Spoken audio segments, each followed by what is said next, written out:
Hello, everybody. Welcome to another edition of the Mo Show Live. It's Morris Lilienthal. I am psyched tonight. I'm pumped up. We're talking about one of my big passions, and that's youth and high school sports.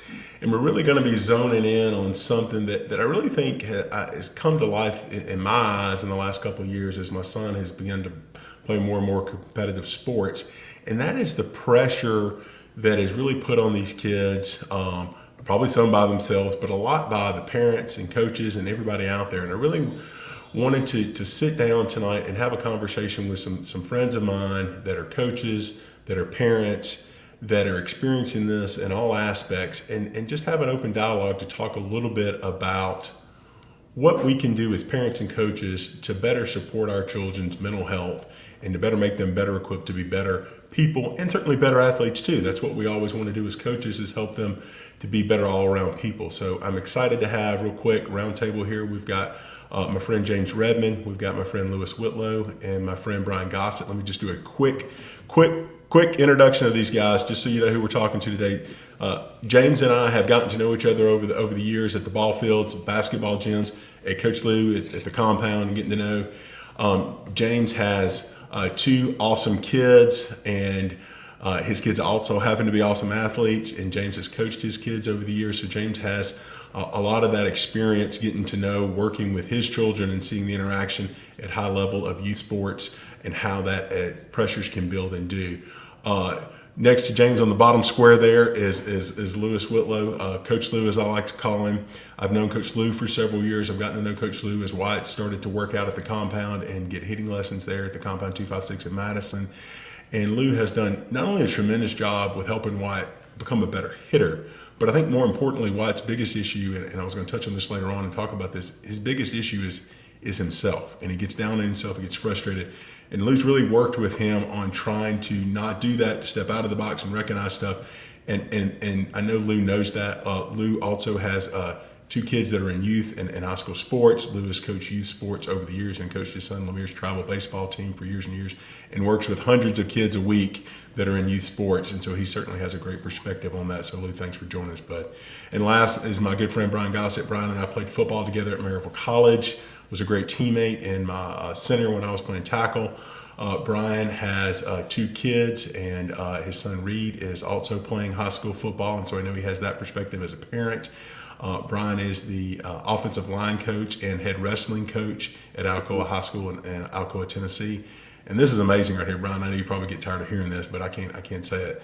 They have won 7 straight titles and 16 football championships in the last since 2000. Unbelievable. Deuce, appreciate it, buddy. And we call him Deuce. Guys, thank you so much. I appreciate y'all taking time out of your work, kids' schedules, busy schedules to do it. Thanks so much for having this conversation tonight. You're welcome. Yeah. Folks, if you're watching as we get started, if you've got questions or comments, put it in the chat. I'll be monitoring the chat as I've got these guys talking and open dialogue here. And please share the show out. We'll watch the show afterwards, and I'll monitor it. If you got questions or comments, let us know, and we'll kind of give just a dialogue back and forth to talk about this. I guess kind of where I wanted to start it, and certainly, guys, I didn't even get a chance to say this. We were kind of getting started, ready to go as we got on from our busy work days. But if y'all got things you want to bring up during the conversation, please do. And this is just kind of an open dialogue. But first, it seems to me when we were growing up, and I don't want this to seem like an old man show, but when we were growing up, I think we're all about the same age. There seemed to be more seasons. I mean, there was really truly a basketball. There was really truly a baseball. There was really truly a football season. And your other sport kind of stopped for the most part then. Now it seems with youth sports and then in high school sports now, it's year round. I mean, just baseball, fall, spring, and we're at the compound hitting all the time. We're practicing 3 days a week. Goose, I know you're doing spring training, regular football practice, and you got summer conditioning and all of this.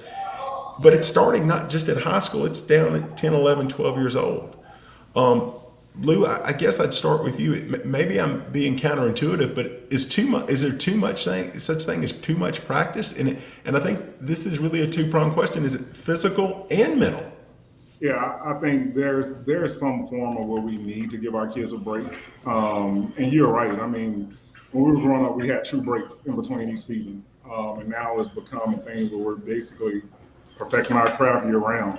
I think that's a good thing for those that are in it, but at the same time, I think there's a fair balance. It's a balance to what we do versus what we're driving home. Because my thing is, we be taking all these reps year round, but is it the right type of reps that we're building? Are we building the right mental fortitude as we're going through these things? Because to me, practice is still practice compared to live reps, and going through live games, live situations. And that's my biggest thing is that I want to make sure kids get good reps, but I want to make sure they get good mental reps. Because to me, that mental capacity that we build as we're going through our practice, that's really what helps us perform in the games. I mean, when we have that to lean on and to be able to adjust and perform in that instant, in that second, that's when you really start seeing greatness happens. Yeah, yeah. Well, and that's what I was kind of hitting at just at the beginning is, and I think this is probably true for college athletes and pro athletes, but what I've seen out on the playing fields and basketball courts, a lot of it's so mental for these kids because a lot of these kids have the tools, Yes. but they get wrapped in their own feelings and stuff. James, what are your thoughts on that, and what have you seen in that regard? So I can say this year, and not just for I'm gonna start with my son in general, coaching his team, 11U for baseball, high level team, and we travel a lot. And with him, it's been the success that he had last year. All the success, all the accolades that he got last year, he's not having that success this year. So it's been a mental strain on him this year because he's struggled, and you can just see in his face, like this past weekend we played in a tournament, he hit the ball hard, but like everything he's hitting right now, if he hits it hard, he's hitting it to somebody. So you can see when he gets out, he runs. It's just like, man, what can I do? He'll come back to the dugout and be like, Dad, how can I get a hit? And you're like, man, but you're hitting the ball hard. It's going to fall. But I've been saying that since the beginning of the season, and it hasn't happened. But the biggest thing is in the beginning of the season, and even I can even say to right now, I have grown, but I hadn't helped the situation myself because I'm not gonna say my expectation level, but being a coach on a high level team, you don't want to see your kid struggle because you're gonna want people questioning, well, why is his kid on, just because his dad is a coach, why is his kid on the team? So me channeling that, I channel that and give it to him, and that just put added pressure. So I've sort of become one of those parents that have been that putting too much pressure on your kid, and you can see it not just with my kid, but any kid that struggles playing a high level sport. If they're really into it, they'll put that pressure on themselves, even if it's not their parents. They'll put that pressure on themselves. But if their parents too are putting that pressure on them too, it doesn't help them succeed. It really hurts them, and especially at a young age, you don't want to push these kids away from playing a game that they love. And I asked my son, I said, why are you still playing this game right now? And he came up to me and said, I love playing baseball, Dad. And when I heard that, I was like, well, why should I worry about his struggles right now? And he says he just loves playing the game. So if he just loves playing the game, I shouldn't put no added pressure on him. So but I see but I see that with every other, with just not with my kid, it's with other kids too. But sorry, Morris, not to jump in. I think that's a great point, James. What you referenced is the fact of, number one, understanding that we put pressure on our kids, but really looking at the pressure our kids put on themselves. Because we got to think about it. They're our kids. We know what type of people we are. So how far are they really going to lean away from really wanting to play their best? Any kid wants to make sure their parent is extremely happy, pleased with them, whatever it is. So they're going to give their best and they give their all. And that's why I say I think it's a fair balance to what we do and how we do it, and really encourage our kids the right way, but also understanding what age they are in life. Because I feel like that comes with different forms. That window starts to close as you get in high school. I'm pretty sure Brian can attest to that piece from the perspective of, hey, we got 4 years to get working. If we don't wake up and realize what we got to do in 4 years, college may not be that appeasing on the other side of it. Because if we can't work now, that work when we go to college is going to be 2 times worse. So my thing is understanding, to me, the different levels and how we really progress our kids to that balance to get them on the right path versus trying to go too early, too soon. Because we can have some sharks early, but guess what? When you drop them in that big pool with the other big sharks, are they really going to be the same? We want them to be mentally prepared for those factors, and I think that's my biggest thing. Yeah. Brian, what thoughts have you got from what we've been talking about? So basically, you know, what I see with youth sports is that it's becoming really serious really fast. And I mean, what I mean by that is, you know, 7 and 8-year-old kids playing travel ball every weekend and taking 2 or 3 lessons a week and all that kind of stuff. And here's my thing. I'm all about them developing skills and doing things that they love. But at the same time, the adult in the situation needs to step back and say, okay, are we doing this because it's fun? Or are we doing this because we're so serious about it? Because, you know, these parents, if their kid's in it too, and you know, to me, that's a big thing, because what I try to tell people in youth sports is, you know, it's going to be serious enough. Yeah. If they progress to high school, and Coach Lou, to your point, to college, Yeah. it's going to be serious, and it's That's going right. to be specialized, and it's going to be so let's make sure when they're young that whatever we do with them allows them to be a kid and to like the sport. And in my case, like with wrestling, in youth wrestling, my goal is not for them to win a bunch of matches or to be great at anything. I just want them to come back the next year. And if I can get a little kid to come back in wrestling the next year, that's a win. Or the next year. If I get them 3 years in a row, now I got something. That's right. But I'm not going to get them if, you know, I take them to these tournaments and it's 100 miles an hour and they're competing every weekend. And I'll be honest, we've lost kids in our youth program because I've told their parents, hey, 1 tournament a month is enough. He's 7 years old. You know, 1 tournament's enough. And it's going to be serious enough when the time's right. With my own son, so I'll go ahead and reference my own experience. I wanted him to ask us to amp it up. I wanted him to ask me or my wife, hey, can I play travel soccer, or can I do this, or can I do that? And once that request came, then I was cool. Then I was cool with letting him do that and do that stuff. But I waited for the request to come, and I think that was a pretty valuable thing for us. And then it's easy to say this, I guess, but I tried not to say anything about the game in terms of the score. I always tried to say, did you have a good time playing? Did you and your teammates have fun? Because, again, I knew once he got in high school and even in middle school some, it was going to be serious enough. And so I think, to me, that's where the pressure comes, is it gets so serious so fast that I think it elicits some burnout in kids. That's a very good point, because I feel like even going back to that younger phase is really about us teaching them a love for the game.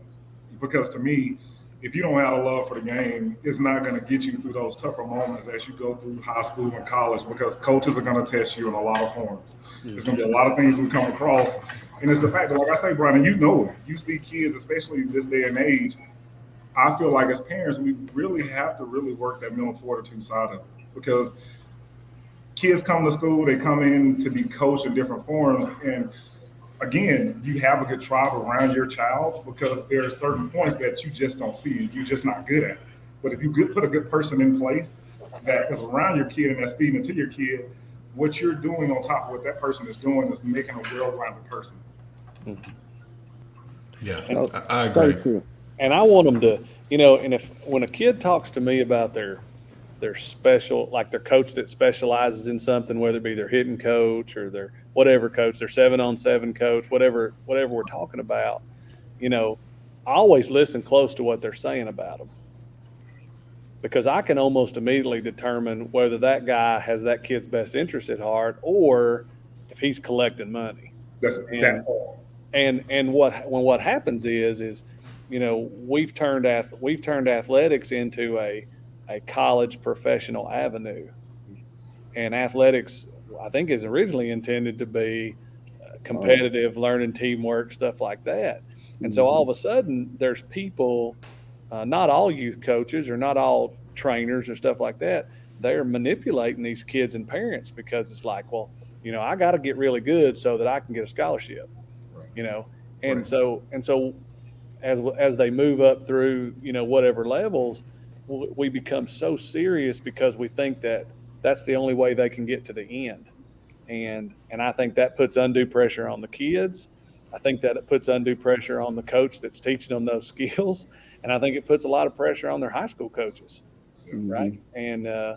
And I also think it makes the kid a little more self-centered because they believe, well, I got to get mine. I got to make sure I get to school. Yeah. And so all of a sudden, the team aspect is secondary. Yeah. The love of the game becomes secondary. And I see those challenges. Now, again, I don't want to blanket statement people. I don't want to do that. But that's a pretty common trend that we're seeing, here at our level at the high school. And it goes back to, even being here in the facility, man, you see some parents that really force their kids into sports.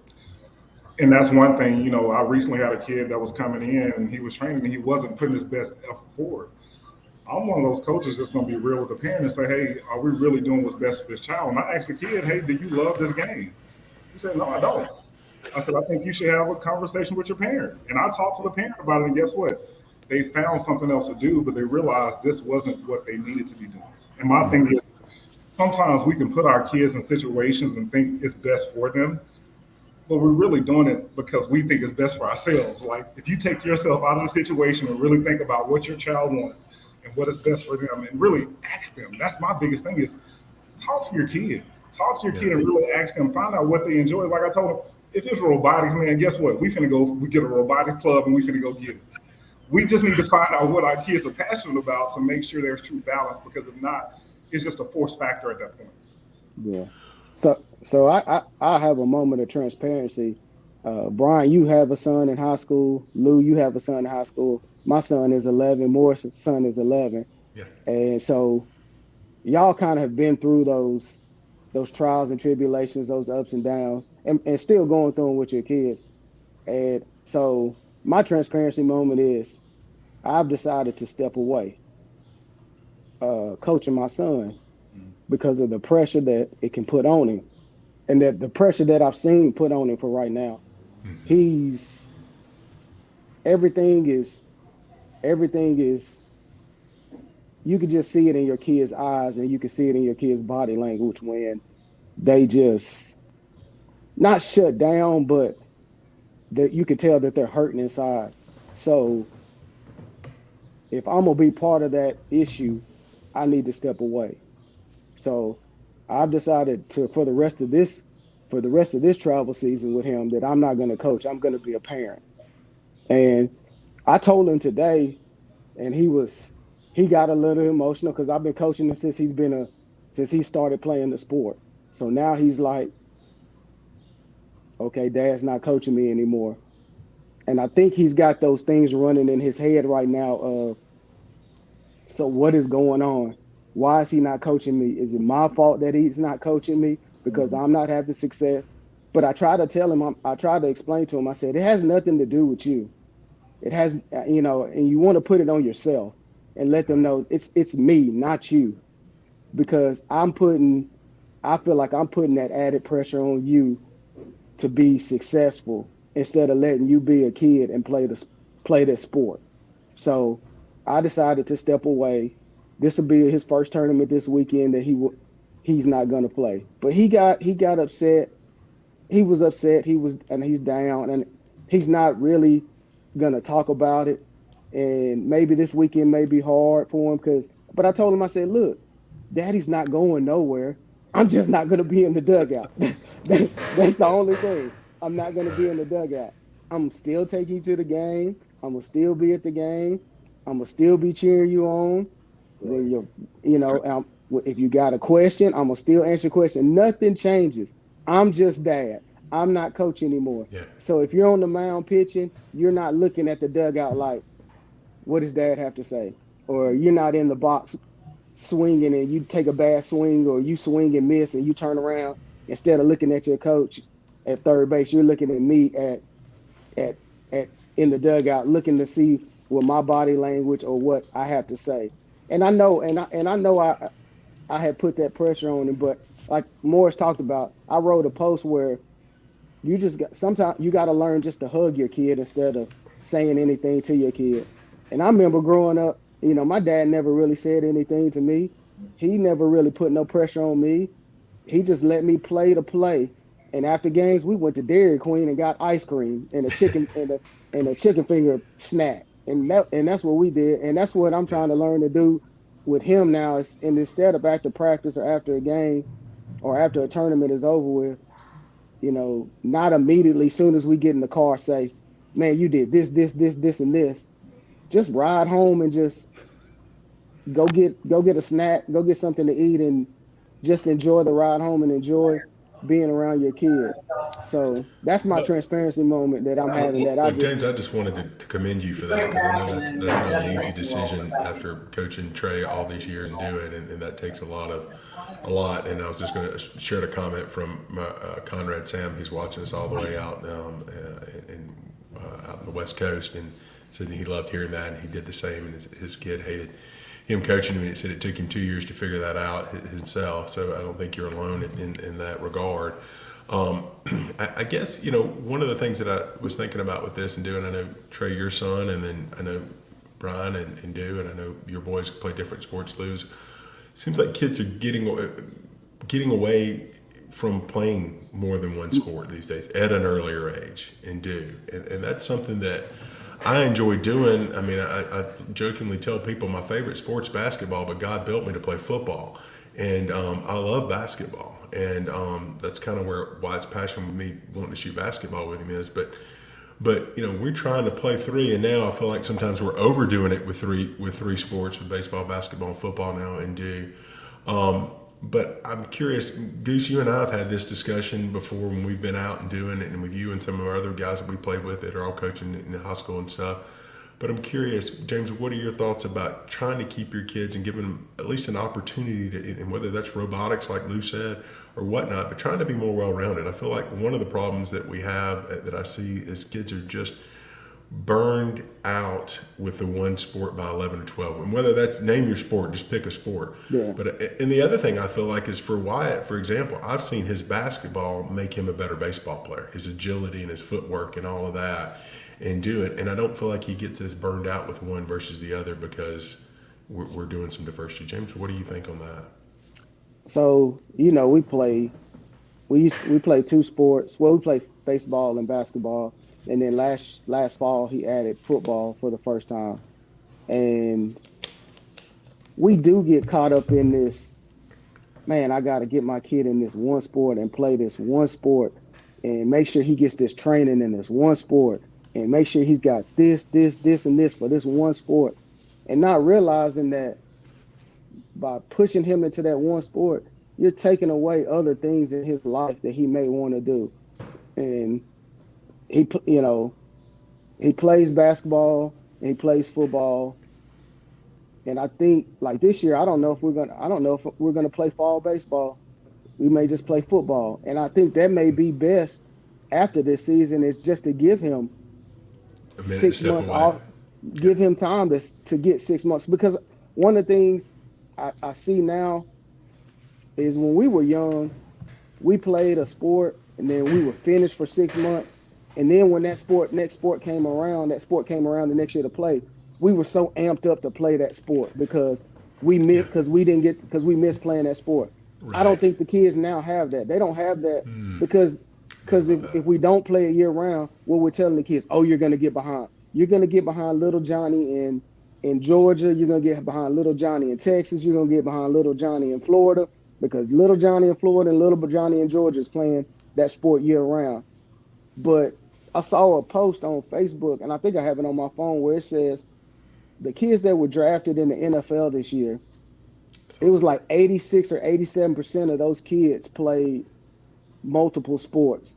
60 or 70% of them played 3 sports. And why do we lock them into one sport at the age of 11? Yeah. Let them play something. I mean, I keep telling myself that, and he does. He plays basketball, he plays baseball, he plays everything. Let them play. Because he's never missed baseball. He may miss baseball for 2 months, November, December, but we start back practicing in December. He never misses it for 3 or 4 months, like not pick up the bat or not Yeah. throw or anything like that. Because we're like, if you don't throw, if you don't hit, if you don't continually do it, I mean, it doesn't matter with any sport that you're going to lose it. Well, are you going to lose it? And does it really mean anything right here at the age of 11 and 12? Because they have time when they get in high school. Brian probably can tell you, I mean, as a high school coach, and Luke probably can tell you, coaching kids that are in high school. By the time you get to high school, your junior year, you're deciding then, hey, I'm locking in on this sport right here, and this is a sport I'm good at. So I don't want him to lock in at the age of 11 or 12, and he loses the passion. I grew up playing baseball. I played soccer and I played baseball. Then I just locked into baseball for a while. And I love baseball. And I don't want him to lose the love that I have for baseball at the age of 11 and be like, man, I hate baseball. I don't never want to see a baseball again. So. Yeah. Well, I think there's a lot of positive traits there, and I hadn't even thought about the passion, and you miss playing for a little bit if you take that season off, or at least some extended period of time off, a couple months off, and that passion. But just meeting new kids and interacting with people and doing, one of the things that I think, not only athletics, the athletic part of sports teaches, but for me, and Brian, I think you and I experienced this, I know, is just, over 100 people on our football team. We had so many personalities, so many people from different backgrounds and different socioeconomic backgrounds and experiences that I learned how to network and interact with people that weren't maybe just like me. And I feel like having our kids play different sports and meet different kids and different points of view, it's teaching them life lessons and the ability to work as a team and interact. And that comes differently a little bit in each sport. I mean, when you're playing basketball, there's only 5 people out there. You're playing football, you're counting on a lot more people out there. When you're playing baseball, it's just you at the plate right then. So there are different aspects of it. Brian, what do you think about that? I wanted to get Luke to chime in. Well, I think James hit it right. When we were coming up, you played your sport, then the next sport came and you played it, and the next sport came and you played it. And, the guys that were good, they were still good. The guys that could play, they could still play. It didn't matter that they didn't play baseball until the following spring, after the spring was over. So, here at Alcoa, we have a small school. It's about 700 students. So if our good athletes don't play at least 2 sports, some of those minor sports are going to suffer. The teams aren't going to be as competitive. And so what we try to do is we try to encourage our kids to play 2 sports. And I'm not even talking about our best athletes. I'm talking about all of them, because you can't tell me that what you're going to do training for basketball won't help you in football, or what you're going to do training in baseball isn't going to help you in whatever other sports you play. And again, it goes back to something I said earlier, so much in high school now is that high school sports are the avenue for college scholarships. And so, well, you shouldn't play 2 sports. You should focus on this because you're trying to get a scholarship. And so what's happened is we've lost our way when it comes to, hey, well, just because this kid's not throwing or hitting or whatever skill you're talking about all year long, doesn't mean that what they're doing, whether it be strength training, whether it be participating in that sport, whatever, is not going to make them a better overall athlete, which will make them better at whatever sport they're doing. And I think that, again, I just think the culture of I got to have this scholarship, and that scholarship defines me as a person, has created this negative view of playing multiple sports and things like that. And I'll be honest too, it's burning out coaches at the high school level, because if you're a high school coach, you have to provide a year-long program. That's the expectation that parents have. And if you're not opening that thing up even in the off season, then you're going to have parents that leave your school. You're going to have parents that tell other parents, well, hey, don't participate in that program because they're not. And I think you're seeing a reduction in high school coaches for that very reason. There's not a whole lot of people coaching multiple sports anymore because, really, if you're going to do it to the expectation that parents have, you can't coach more than one. Lou, what are your thoughts on that, bud? No, I mean, I think those are great points, Ron. I mean, and I'm sorry, I was running because I was trying to find my charger to my laptop. I may have to switch over to my phone in a second. But anyways, I think that's a great point, man, because to me, without having fair breaks, it's an overuse. And it's one of those things where, like you said, you have an off season. It's a time to really recover your body.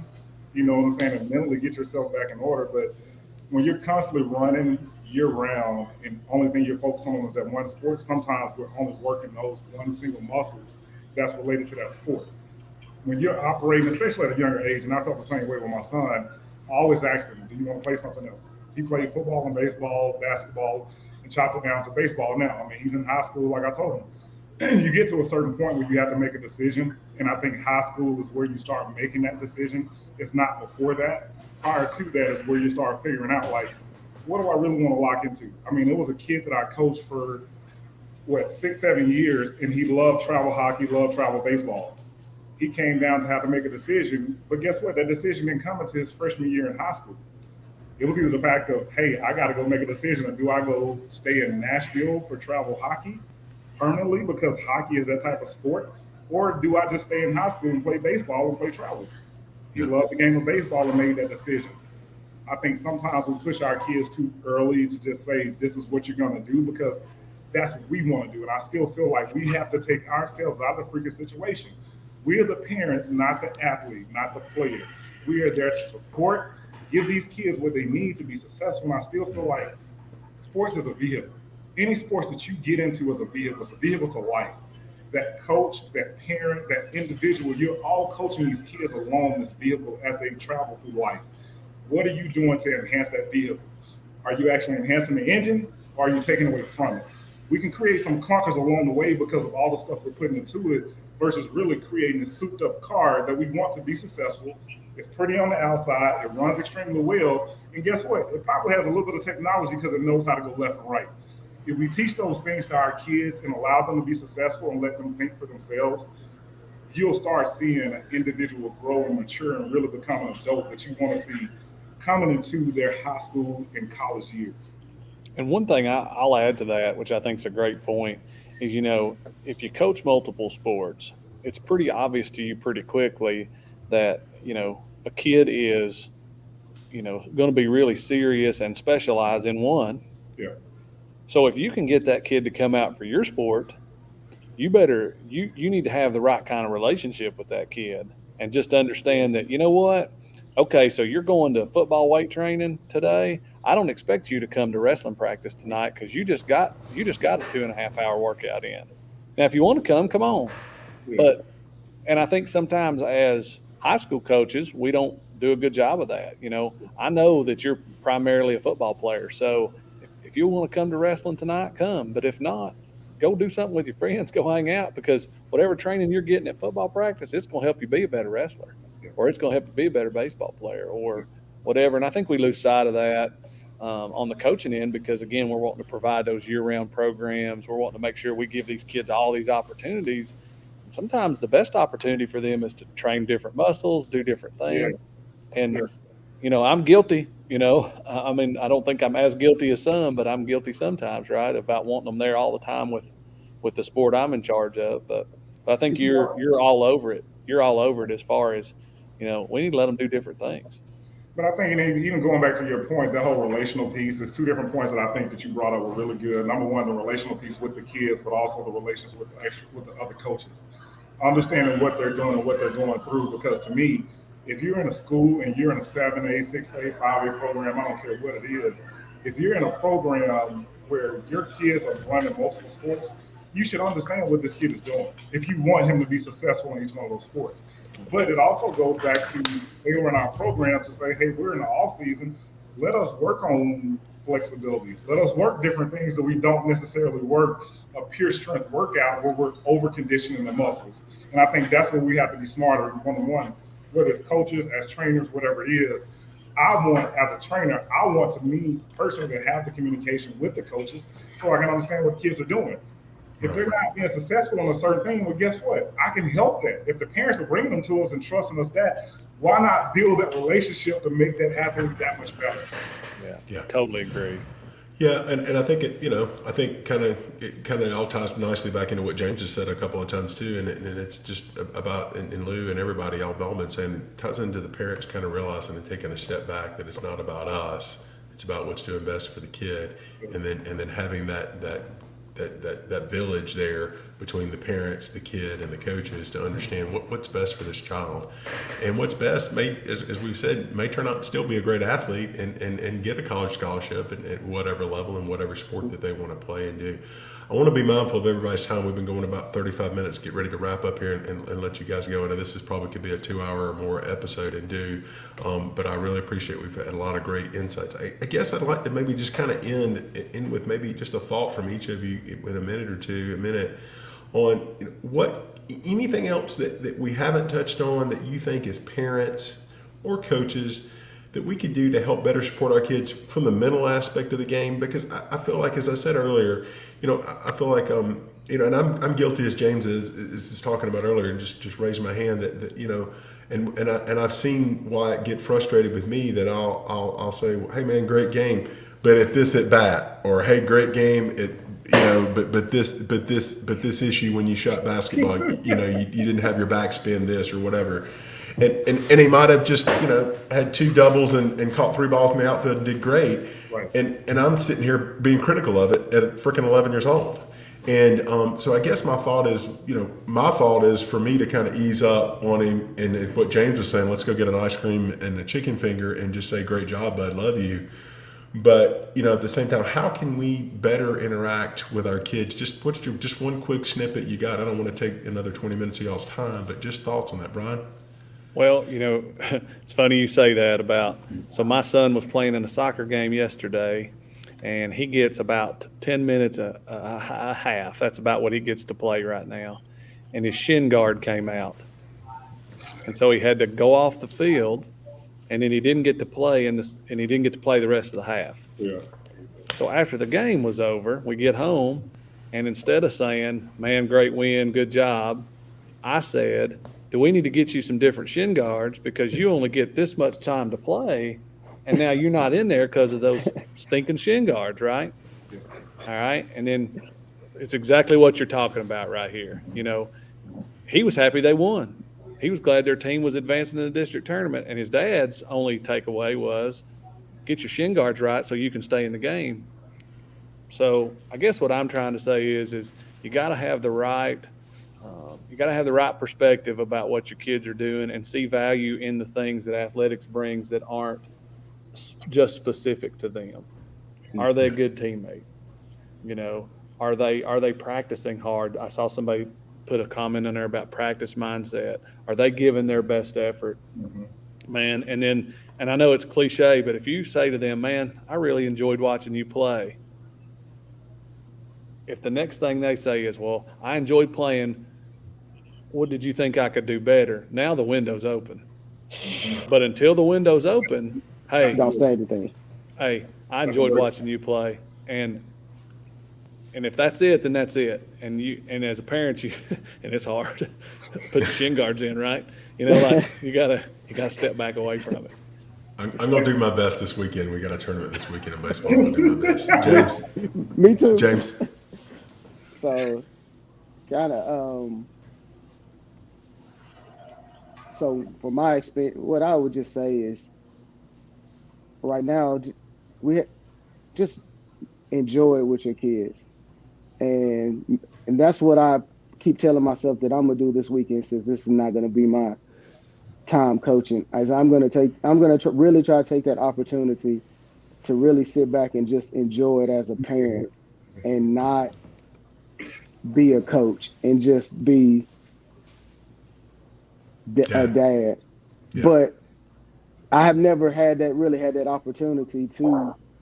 And with baseball with him, he's just had that opportunity. So what I think it's this, and I think I was telling Morris, and I was telling my son, I was telling him, sometimes when we go through these things, and I told my son, I said, this is more of a test for me than it is for you.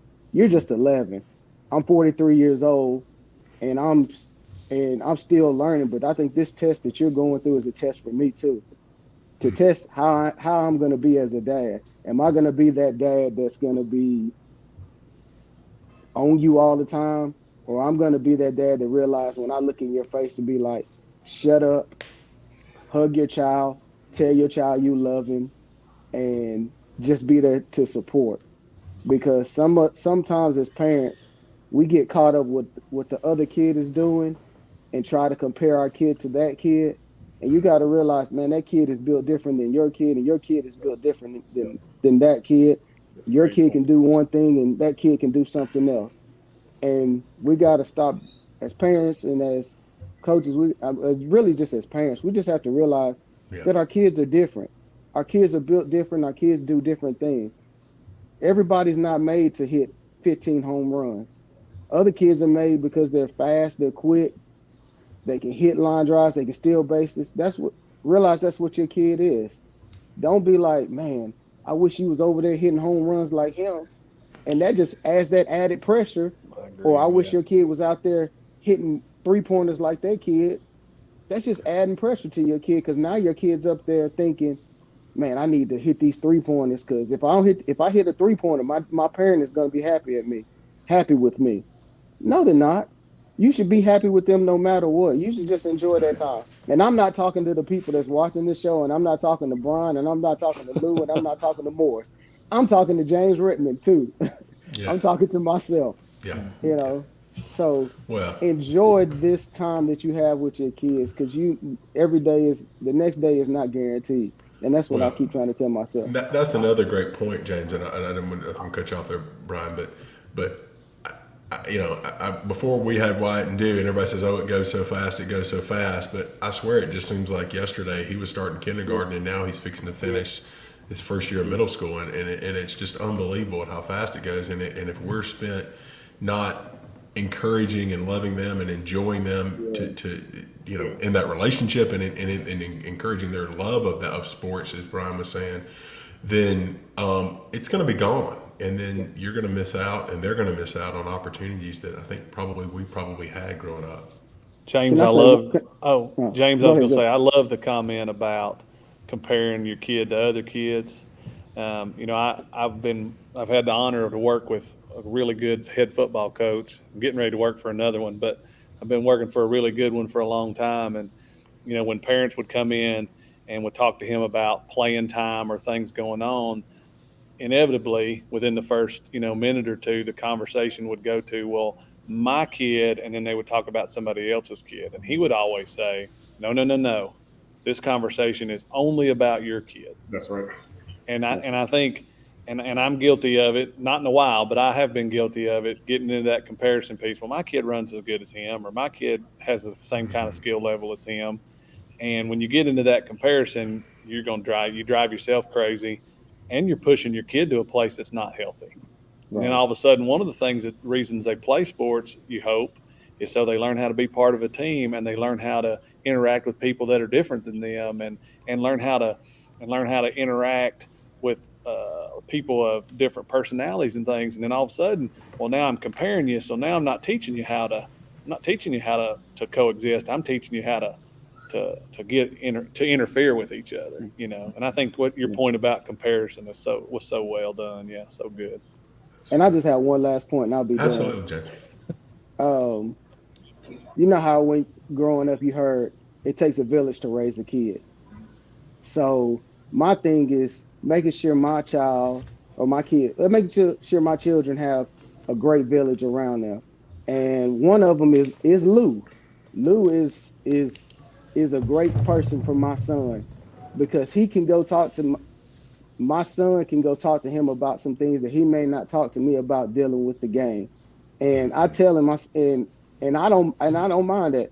Lou has another guy that works with him, Mark. Mark is another guy that my son can go talk to about something, and they can sit up there and communicate. And it's great for him, because I wouldn't have Mark and Lou around my kids if I didn't really think that they truly cared about. And this goes back to what you were talking about earlier, Brian, about the trainers that you have for your kids. If you don't really believe in them and know they don't believe in your kid, and they don't have the true caring for your kid, you shouldn't have them around your kid. And I truly believe Lou and Mark, they really truly care about my kid and really want to see the best for my kid.